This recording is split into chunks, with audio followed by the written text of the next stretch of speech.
want to change something, you have to go out there and do something. You can't just sit idly by. Our country is being taken over by a small minority of people, and it's got to stop. Libre de se loger et de vivre dignement. If they don't do anything, then we have to do something.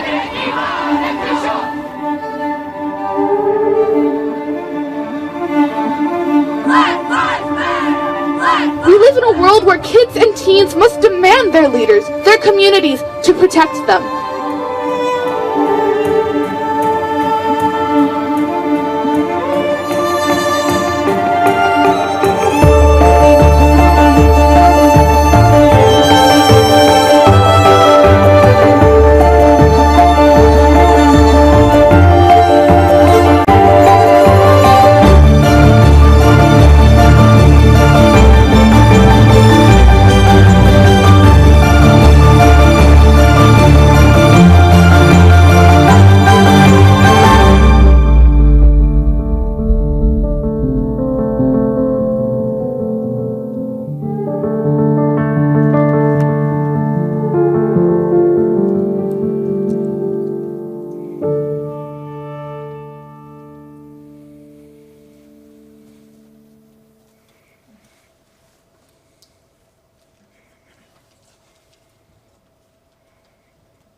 What can I do? What can we do? What can we do together? Welcome to the 20th edition of the OECD Forum. Welcome to the OECD Week. Welcome to a world in emotion.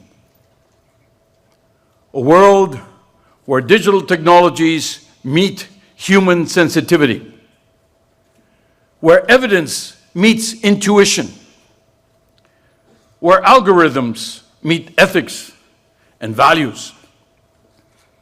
A world where artificial intelligence meets emotional intelligence, so that it becomes less artificial and more intelligent. Welcome to a world where hard sciences and humanism blend with one supreme purpose: the creation of a more inclusive, sustainable, and dignifying progress. A world where policies meet emotions. Now, we're facing one of the most complex, challenging, you can even say contradictory periods in life,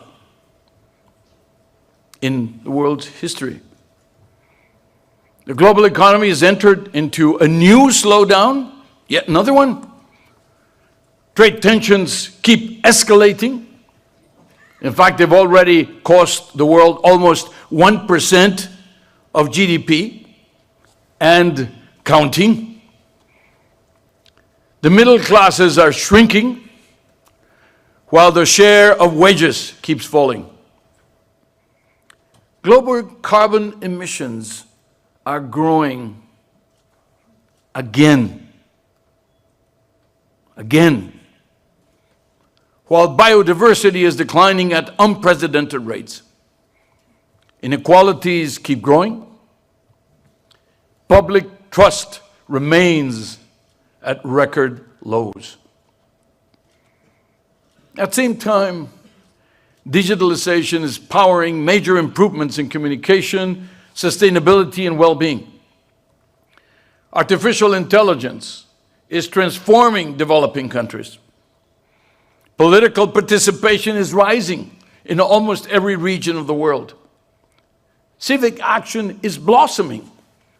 Teenagers are taking the lead in the fight against climate change. Public activism is rising.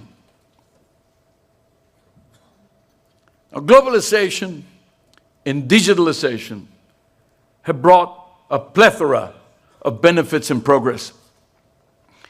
They have integrated an ever-growing global population, boosted international trade, investment, migration, strengthened international cooperation, and they've also strengthened regional development.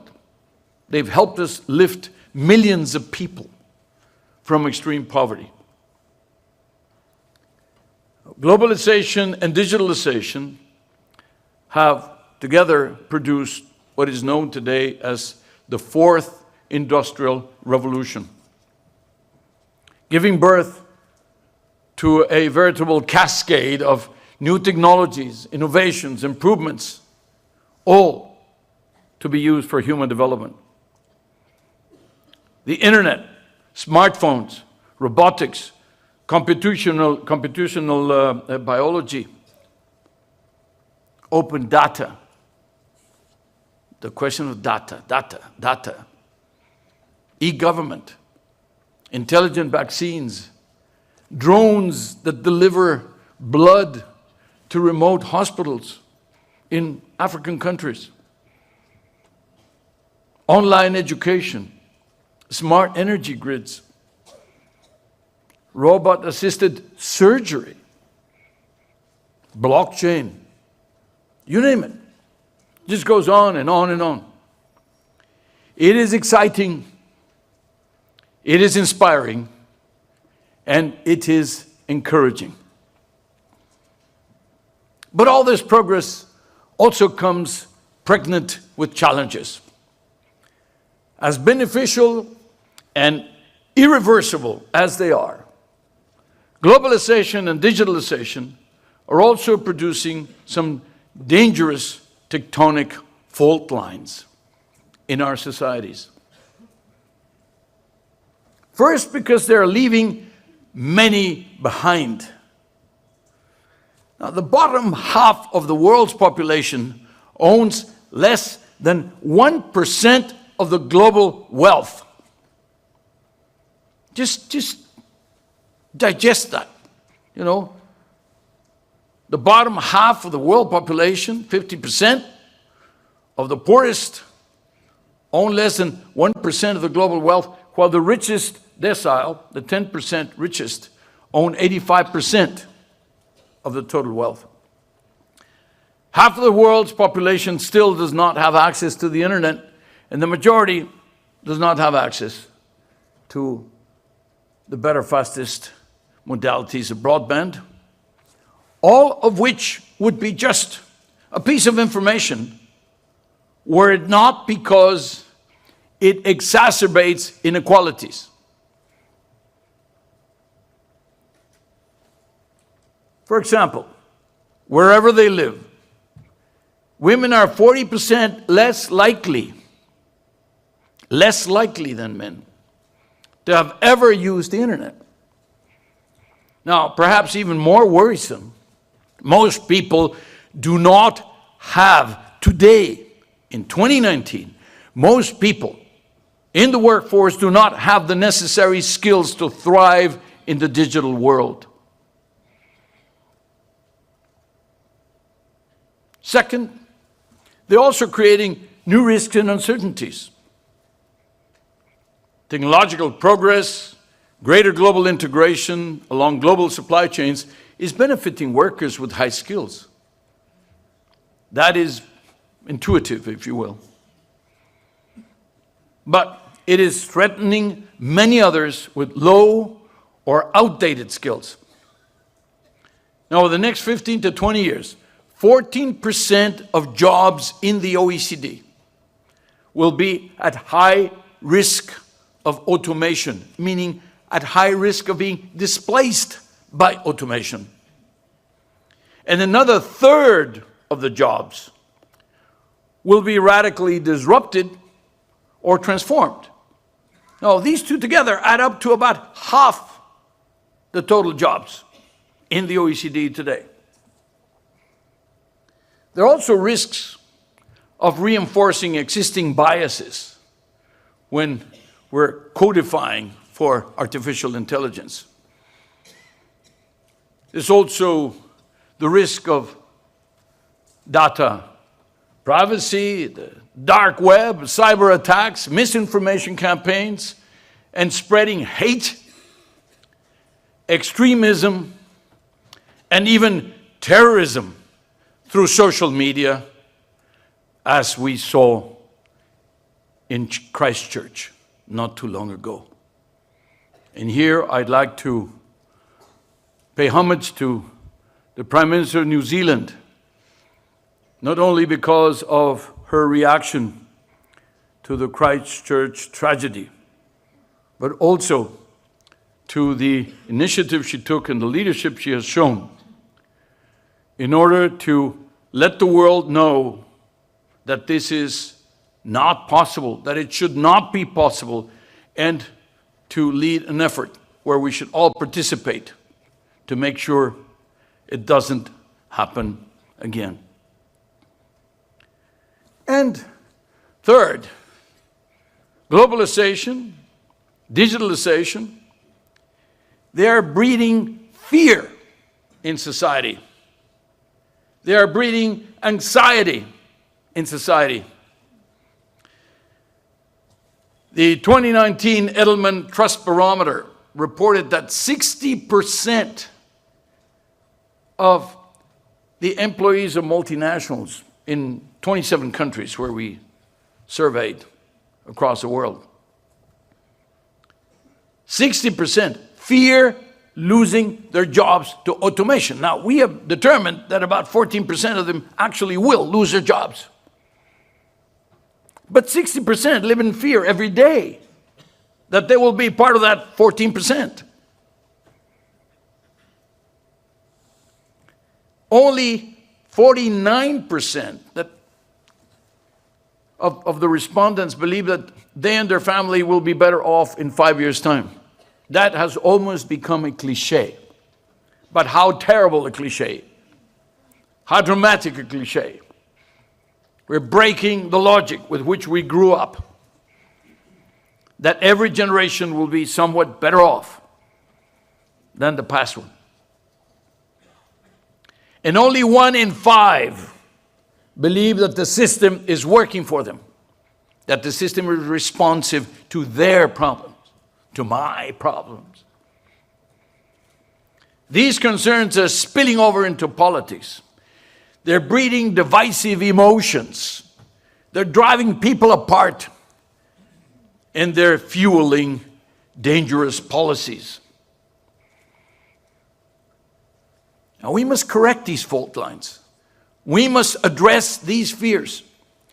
We must build the necessary frameworks and incentives to ensure that globalization and digitalization become catalysts of inclusive and sustainable growth. This is what we're trying to do here at the OECD, friends. With initiatives like our Framework for Policy Action on Inclusive Growth, our Going Digital project, the House Life in the Digital Age report, our work on the tax challenges arising from digitalization, and the first ever set of intergovernmental principles on artificial intelligence, which we will present with the Prime Minister of Slovakia to the ministers in the Ministerial Council meeting, which will start day after tomorrow, and which will focus appropriately in, quote unquote, harnessing the digital transition for sustainable development. Now, at the OECD, we believe this change is possible, because we know that this doesn't come from uncontrollable forces. We know that they are the result of theoretical frameworks, some regulations, some policies that we have created. We have created. But these are theoretical frameworks that can be fixed. There are regulations that can be changed. There are policies that can be improved. And that is what we are here for. To fix, to change, to improve. With your help, we want to advance in 4 parallel tracks, which themselves are inspired by 4 major objectives.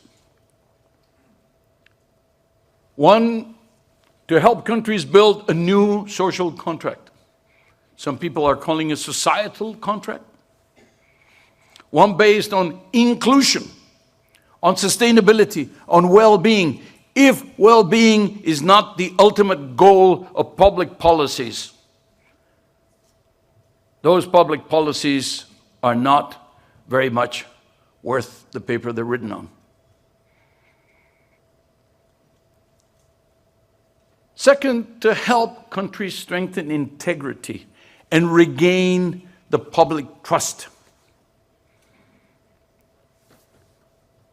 There is no possible transformation without the support, without the trust of the people.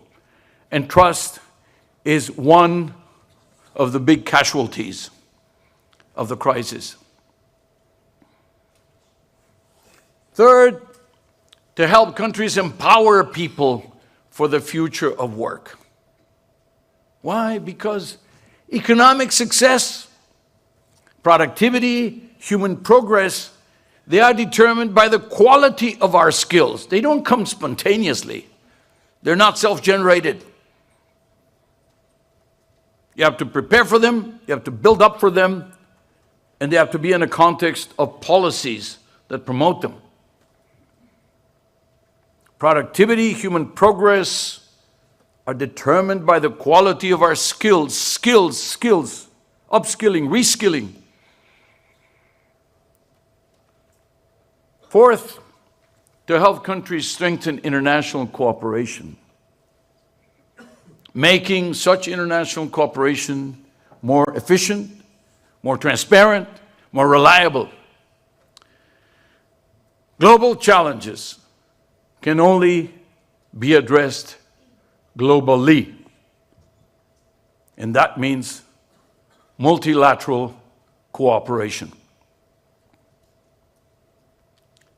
Now, with these 4 targets in mind, over the next 2 days, we'll be discussing and debating about artificial and emotional intelligence, skills for the future work, social media, and identities. We'll be talking about women in STEM, in science, technology, and mathematics, and what's the E for? The engineering. STEM. I've said it so many times now. And here we have, by the way, a few champions of women in STEM, and I'd like to salute them and congratulate them. We'll be talking about longevity,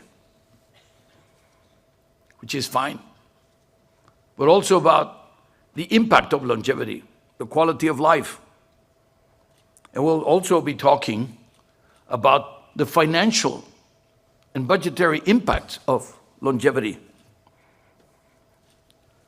I was recently in Tokyo, and they were telling me that 1 out of every 2 children being born in Japan today are going to live to 107.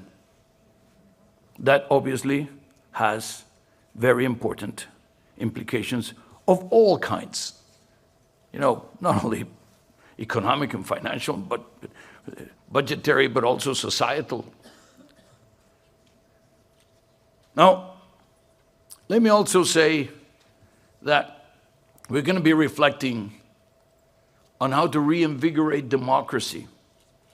We're going to be talking about the role of journalism, about people power versus populism, how architecture brings us together.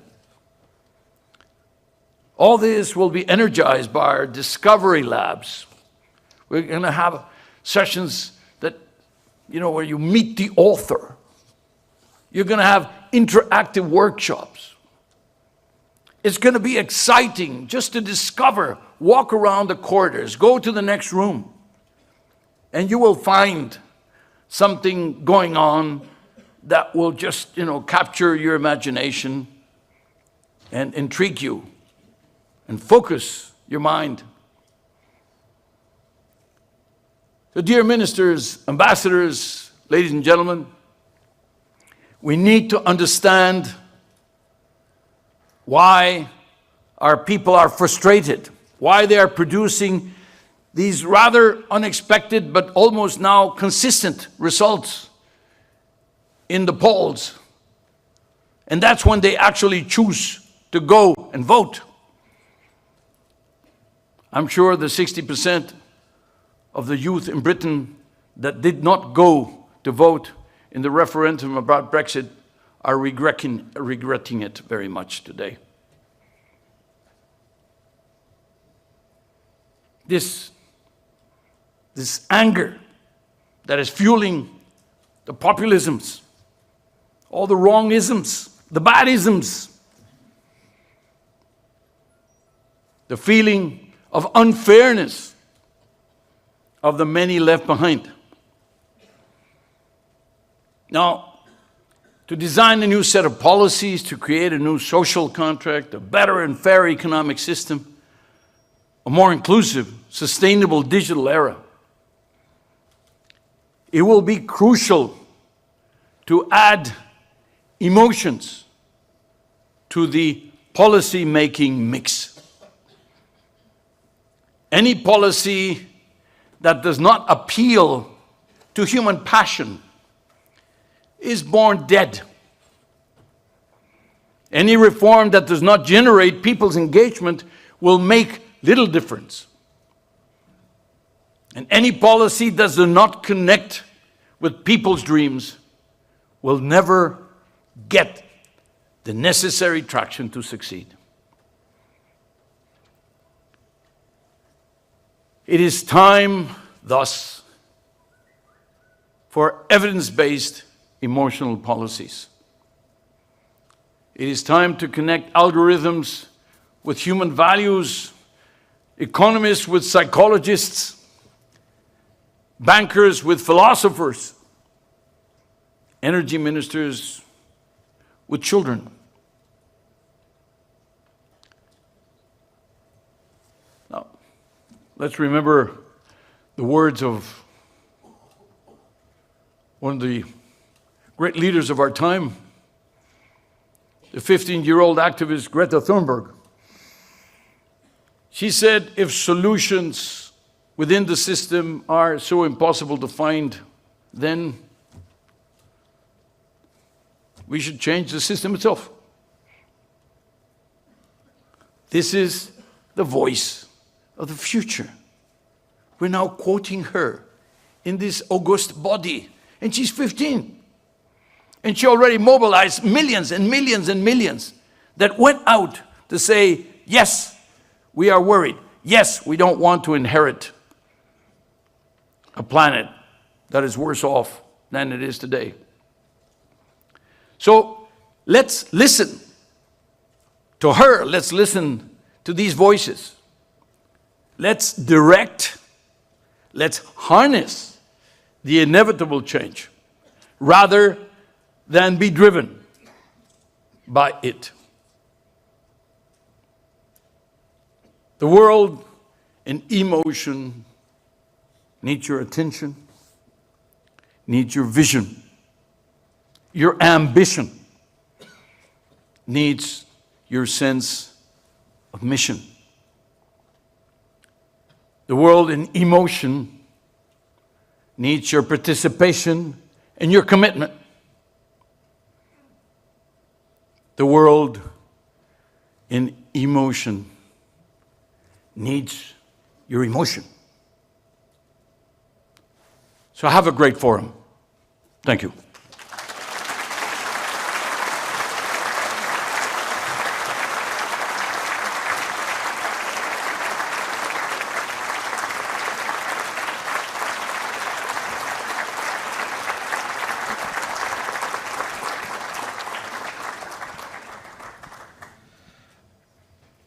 What can I do? What can we do? What can we do together? Those are the three questions that video ends on, and it's not an end, as you can see.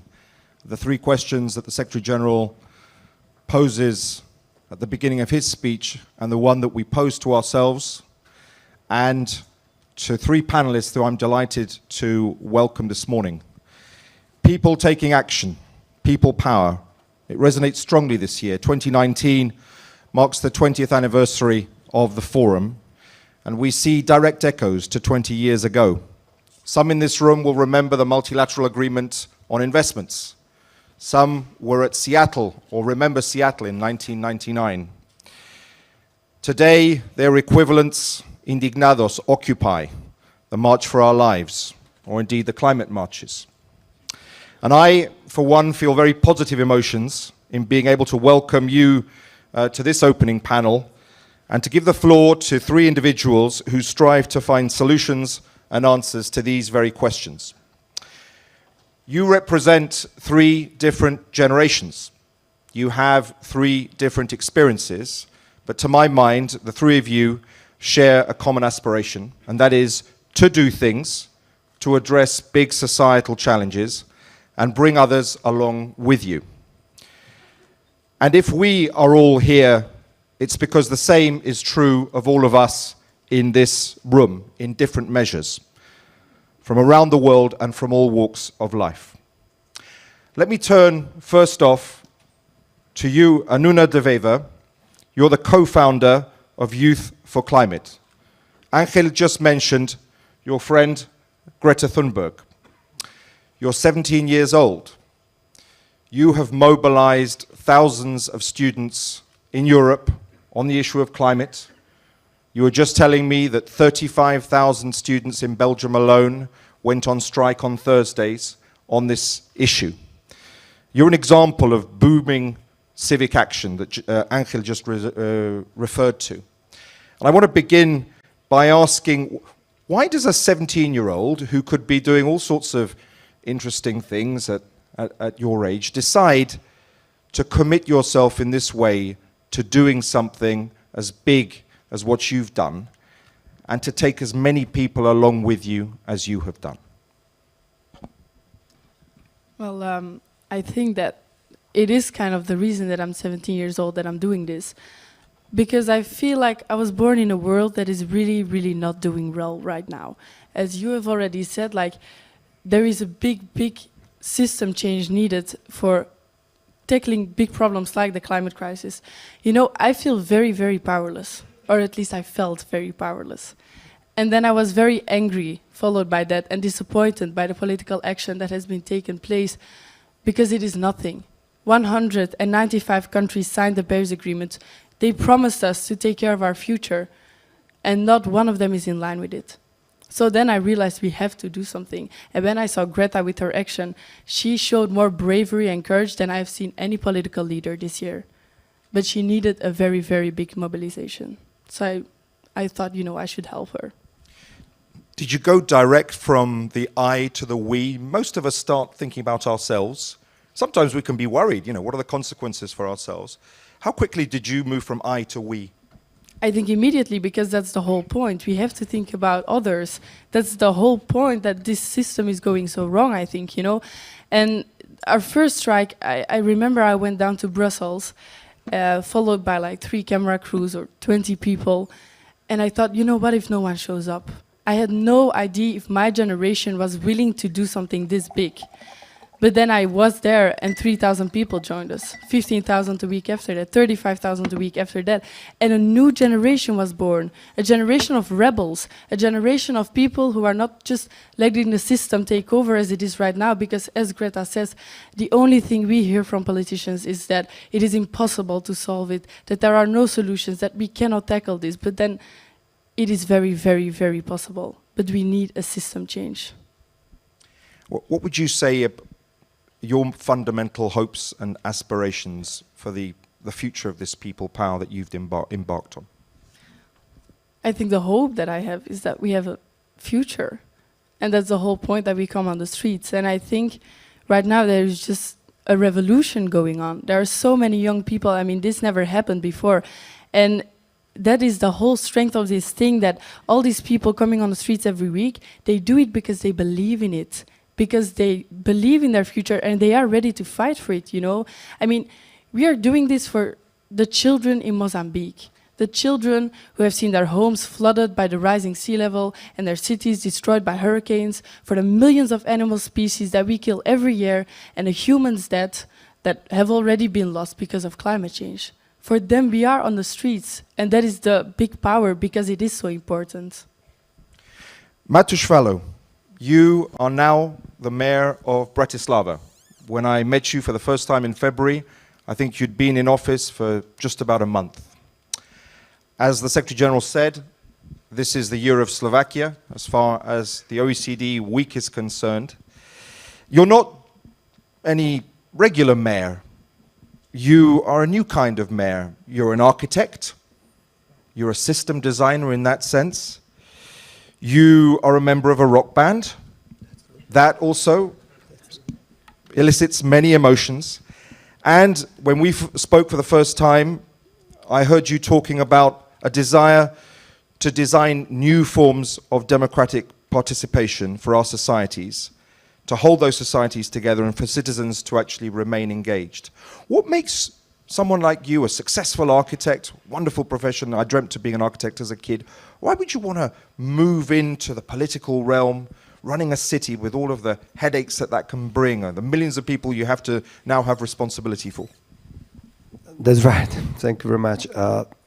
Of course, I spent many hours to sitting in different conferences and to learn about the cities. It's something I'm very interested in, and I'm fascinating about how we can, as architects, shape the spaces for inhabitants of the cities. And I see this great potential of Bratislava, the city I love, the capital city of Slovakia. It's a beautiful city with, from my point of view, fantastic future. But I understand that this future is never coming. It's not going to happen, and that we need to make a change. We need to make it by ourselves. Nobody's going to do that. There was this old class of politicians who were there because of their careers, and they really didn't have a big interest in what's going to become of Bratislava. So what we actually did, I understand that we is very important in the thing, and so I put together more than 70 best professionals from Slovakia, and we spent 2 years before the election to talk about this Bratislava, and we made this material book called Plan Bratislava, with the detailed plan of what we are going to do if we're going to win election. And also during the campaign, everybody told me you need to be more in television and you need to be a famous face, and I tried to go with a program, which in many countries is a normal thing, but in our country, less and less people are interested in reading the programs of some political movement. So what I did, of course I did a TV as well, is important, but we try to explain how we are going to change Bratislava, and we're doing it since the election. You're described by some as an architect activist. Do you think you're applying the same logic and vision to the design of the city's civic life now you've had a few months in the job? Of course, my main goal was to bring activists to the table, because in my vision, the activists, professional activists, are people who, even before we were in power, were willing to donate their know-how, energy to the city. And now the main idea was to create some kind of frame for these people. So I did all the people who were willing to give to help the Bratislava now they have a perfect frame. They have all the possibilities to do that. And of course, when we talk about participation in our law, in our legal processes towards for example, building permit, we have many steps in participation, but it became just formal process. And we have this, in my Plan Bratislava, we have this organization called Metropolitan Institute for Bratislava, Men in Black, it means, and And we decided, and one of the most important part of it was a participation unit. So we trying to do a real participation. If we are talking about emotions today, the home and the city is full of emotions. You know, it's for citizen or for people. Their homes are it's just emotion. That's very important, and it's important to really try to make our citizen to be part of the process. Angel, earlier you were talking about new types of results in democracy. Matusz is the product of an independent candidacy. He connected up with friends in order to become elected, friends from a party, but you're not actually formally in that party. So there are examples of politicians who are emerging without the negativisms, who are coming from the yours, the architectures. But I want to come on to you now. People know you very well, people who've been attending this forum for many years. You're an example of the longevity that you just mentioned, not as long as the Japanese, but you certainly have resilience and staying power. One thing many people may not know about you is that you're also the proud grandfather of 4 children. And one of the things I'd like to ask you now, as Angel, not so much as the Secretary General, is how your approach in your career, you've been in a career in international service for a long time, how has it evolved on becoming a grandfather and looking at the challenges that face future generations, big societal challenges, but from that personal vantage point, not so much from the institutional vantage point? I saw myself as a 17-year-old when I joined Mexico's civil service. And God, it's been a long time. And I was driven by the same need to serve and also to get right, something I felt was not, at least not then. And I saw myself as a 40-year-old when I was a minister in Mexico, and I was in charge of foreign policy, and then I was in charge of finance and the economy. And you know, in a country that is 50% poor, and half of that half is extremely poor, with all the challenges that on education and on health and on infrastructure and well-being in general, etc. And then later in my life, I had this wonderful gift that I could continue to serve in this extraordinary institution. I'm in awe of this institution every day. I learn about this institution every day. I learn what it does, but most importantly, what it can do every day. And I'm grateful for that.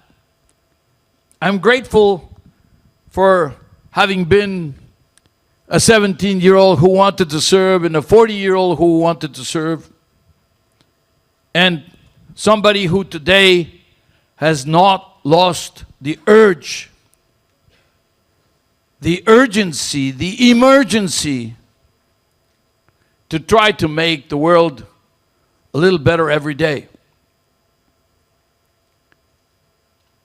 And I now have this extraordinary institution behind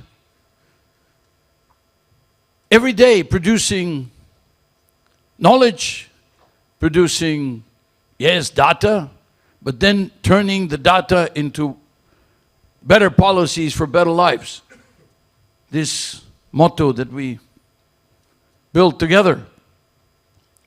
And as I said, I'm grateful for that opportunity. And now I have, besides my wife and my 3 children, for other reasons, not for other reasons, but for other reasons. 1, 2, 3, 4. Grandchildren, hopefully and counting. That will put a lot of pressure on my younger daughter. But it's also for them, because again, with the same logic, what kind of a world are we going to leave for those coming generations? Is it going to be better? I said it was almost a cliche that we no longer have the ambition or the assumption that it's going to be better off in the next generation than we were in the past. How terrible that is. That is why I keep fighting. When we came up with this title, emotion, we had a lot of discussion internally. Oh, can we talk about emotions? I've always had you down as someone who didn't hide their emotions. Anyone who sees you, sees how you move your arms, you speak with your body. How easy do you find it, as a Mexican, for whom the word emoción in Spanish is connected with happiness, how easy do you find it to operate in spaces often where people seem to be very nervous about mentioning that word? It's almost as though in the Anglo-Saxon sense, you want to hide the emotions, don't get too emotional. Because you urged us to bring the emotion in. How can we bridge that gap between those who find that uncomfortable and those, almost for whom, as you said, if it doesn't have the emotion, it's not worth doing? Well, first of all, let me tell you, I think it was quite smart that you and your team found this emotion, meaning, electronic, meaning digital, motion, meaning get the thing moving forward, with emotion, which is something we understand better. And which sometimes we try to hide and sometimes we wear on our sleeve and don't try to hide so much because of temperament or because of the needs. Today is a privileged opportunity. You are an extraordinary audience that perhaps are convinced of everything I said, or hopefully almost everything I said. But the question is, help us to deliver the message. The governments and the ambassadors and the think tanks and the do tanks and the foundations and academia and business and the trade unions, help us to deliver the message. If you share it, repeat it, promote it, deliver. Because we seem to be losing out. We can't even agree to put things like climate change or rules-based trade in a statement. I mean, what kind of a world is this when the needs are there? It's so obvious when 193 countries signed up to climate change, and we can't talk about the Paris Agreement, which made it possible. We can't mention it. You see the divide.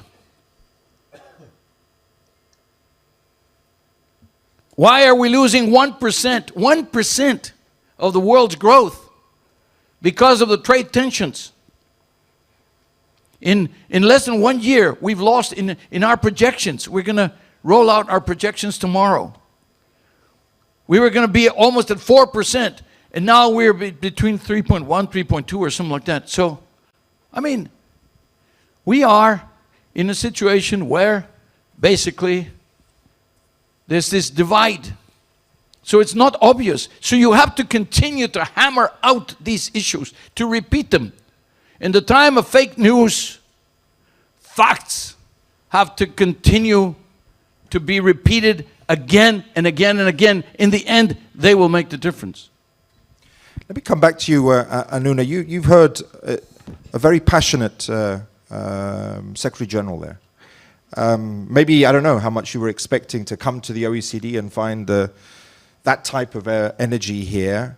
How do we bridge and connect these energies, the energies of a Mateusz who's an architect activist doing what he can at that level of a city that's so important. We know if we are to address global warming, that word has gone out of fashion. it is warming, climate change. We need people like Mateusz who's going to take the decisions at those important levels. And we need people at the older end of the scale, not the oldest, older. What does that inspire in you when you see this connection of generations? Well, actually, we did it in Belgium. So when we started the strikes, I asked our politicians, like, for 10 weeks, what's the plan, you know? And there was no plan, obviously. So then our first demand was, you have to start talking to the scientists again. That didn't happen spontaneously, so I went to one, and he made up an expert panel of 150 experts. But it weren't only climate experts, it were also architects, it were writers, economists, psychologists, people who know stuff from society. And they together made up a climate action plan to directly implement in the policy of Belgium. You know, and I think what we did there, it came out Tuesday, what we did there is so important, and those are the things that we need. People connecting and working together with their talents and experiences, and then making these things, you know. And I think that's the most important thing, that we actually start using the things we have, because there are so many solutions, and we just need to invest in them, we just need to use them. Mateusz, how conscious do you think people who've worked in your previous profession, architects, are maybe of the responsibility that lies with them as those who need to lead now? People often think of leaders in the governmental sphere or CEOs in companies. Maybe the leadership actually, it lies with disciplines like your one, and you've taken that decision to make the leap. People who know, you were saying, Anuna, you wanted to go and talk to architects in society. How conscious do you think that people in that space are of maybe the responsibility also that now lies on them? Of course, the climate crisis or climate disaster is a big question in the world of architecture. You used to have this star architect in 19s, and they were building these crazy icons. And I think our world of architects just moved away from this. And now, as 10 years ago, one of the main question was aging, for example. The last year, the question of climate crisis or disaster is definitely on the table. And now we are talking more about what we are doing in terms of built environment, how it's influencing the society, and of course also from point of view of climate. That's one of the main topics, I'm sure. Angel, you were in at the creation. Now, not quite that creation, but the creation of the OECD Forum. In 1999, you represented Mexico in the ministerial meeting when the decision was taken to actually create this OECD Forum, the presence of which we're now celebrating 20 years later. What parallels do you see between people power then, that period with the MAI, with Seattle, a lot of people on the streets at that time, and now? And here we've seen those images in the video. What parallels do you see, and what differences do you see? I see us very vulnerable and in rather dangerous ground. I have often repeated this, but let me, because you're a somewhat new audience, let me say it to you too. Last year, end of last year, I was in Prague with Ambassador Gandalovic, and we were visiting the Prime Minister, and he was very happy because he had just been given the confidence vote the day before. After 9 months of trying, 9 months. And our friend, Mr. Rutte in the Netherlands, took 7 months to form a government, and Madame Merkel, 5 months to form a government, and Mr. Löfven in Sweden, 4 months to form a government. And then, of course, we have the results of Italy. We have the very evident political fragmentation in the case of Spain. And, of course, we have the results in Austria, and then in Finland, in Estonia, etc., all over the place. And of course, we have Brexit. But then cross the pond. Then you have the very divided society in the United States. Then you have Mexico, which completely went one side. You have Brazil, which completely went to the other side.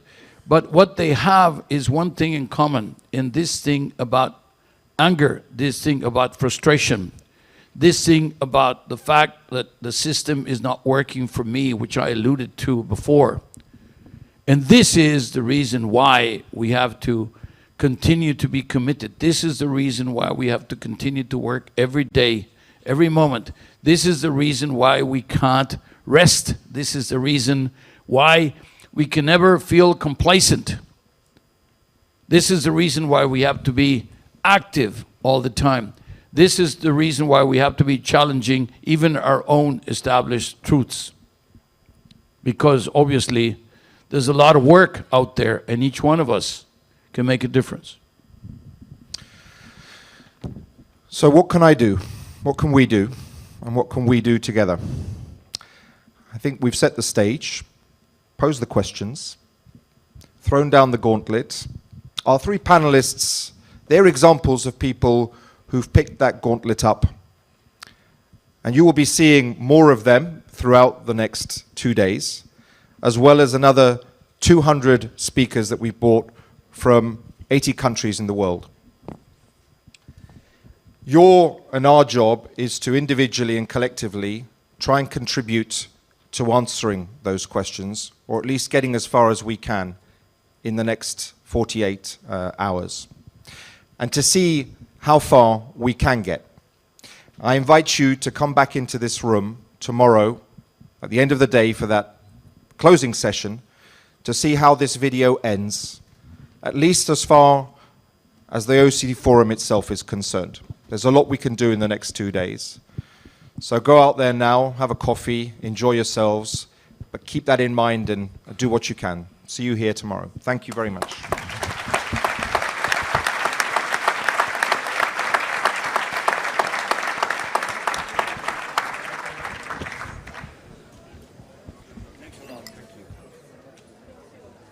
Thank you. You were wonderful. You are example.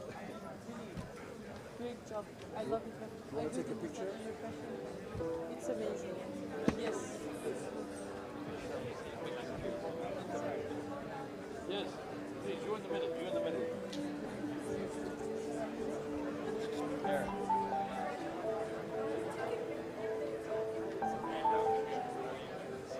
These guys are the green folder appropriate. He's our director of environment. He's a great environmentalist. He's a great defender. He has worked for the city and worked for the country. Now he's working for the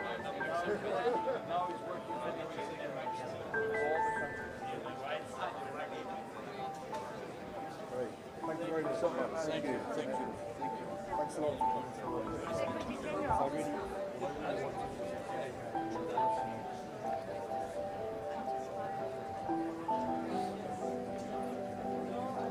Oh, very good. Excellent. She runs the world state. I would be very honored to take the first opportunity.